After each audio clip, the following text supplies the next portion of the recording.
At this point, more and more of us are separating superintelligence also from general intelligence, and just to show like, yeah, you can go beyond a bunch of different human skills and go into being even better than people on some skills, which requires often simulations, because if you only train on human data, it's hard to be above superhuman. And then I think there's going to be a combination. There's going to be a need, more or less, to start automating those feedback loops in different areas as much as possible. So to a large degree, quickly validating whether an AI is successful or not might be even more key at this point.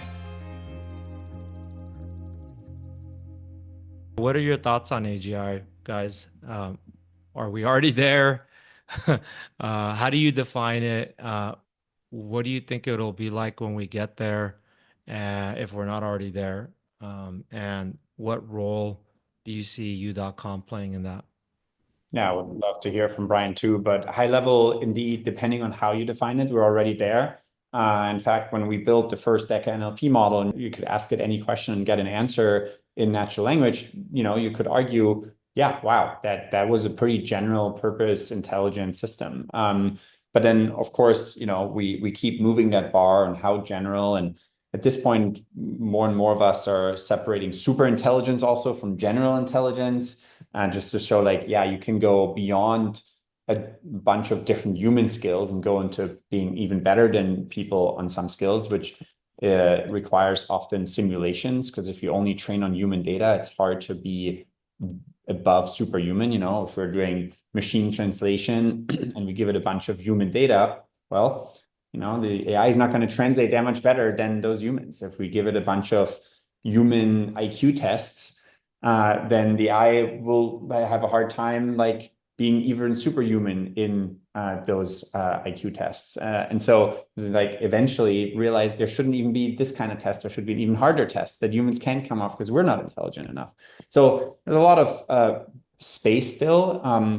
That's how it learned, right? I mean, that's how it learned how to win at Go and even chess, is not studying the moves that humans do. Eventually, initially that's what it did, but when it was given the opportunity to start from a blank slate, is when it was able to come up with its own moves that humans have never done.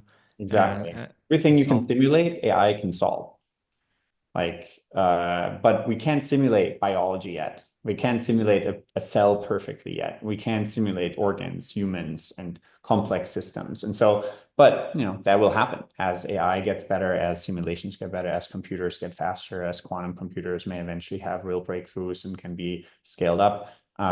That's when we can have like more and more super intelligence. So I'm really excited about it. I hope U.com will play its part in that and get humanity to that state, because it is truly incredible what happens when technology scales massively into a field of the human condition, and you end up in a state where a billionaire and a middle-class teenager will use the same iPhone every day for hours, right? And so you can look at like, what are all the other goods and services that are bottlenecked on intelligence? And you can realize like, well, we'll all have personal assistants, personal tutors for our kids, personal healthcare teams for longevity and health, and so on. So I'm really excited for that, and AGI will unlock a lot of those use cases.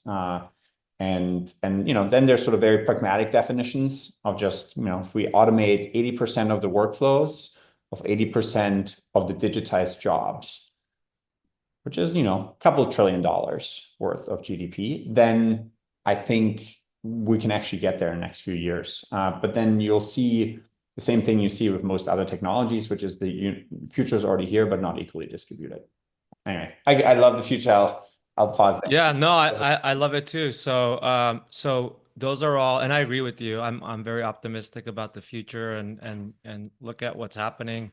So if we go more into the short term, what do you guys see happening in the next year, let's call it, that most people, even maybe some founders, AI founders and VCs, don't really see yet? One of the ideas that I think Richard and I have put forth for the last few years and seems to be true is that the quicker the validation and feedback loop you can have for these systems, the more likely they are to improve very quickly, and then more likely that they're going to automate a lot of workflows more quickly. So yeah, coming to the short term and coming to some of those more like pragmatic years, as Richard was talking about, it seems like coding and software engineering is changing very, very quickly now, in part because that feedback loop is there and the validation cycles are so quick.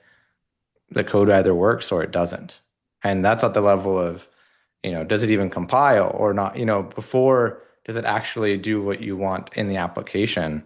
So that level of feedback is super helpful for rapid iteration. It seems clear that in the next couple of years, software engineering is just going to continue to change dramatically. Richard often says, we're all just going to be managing AI, and that's probably true of these AI engineers as well. And then I think there's going to be a combination, kind of jumping off of Richard's simulation point as well. Mm-hmm.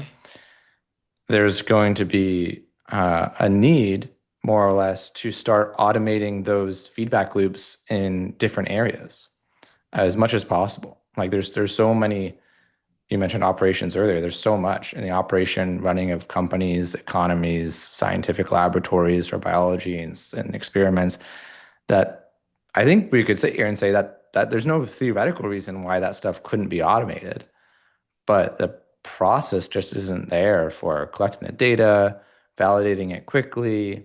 There's too much like human feedback that's needed in the loop right now.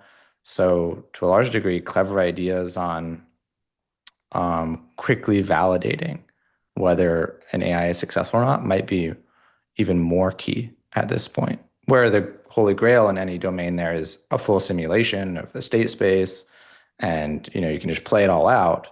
But in the absence of that, maybe on the way, trying to build up these deciders that help us get the AIs better in incremental steps. That's cool. I like that. I'm super excited for AI for science. Yeah.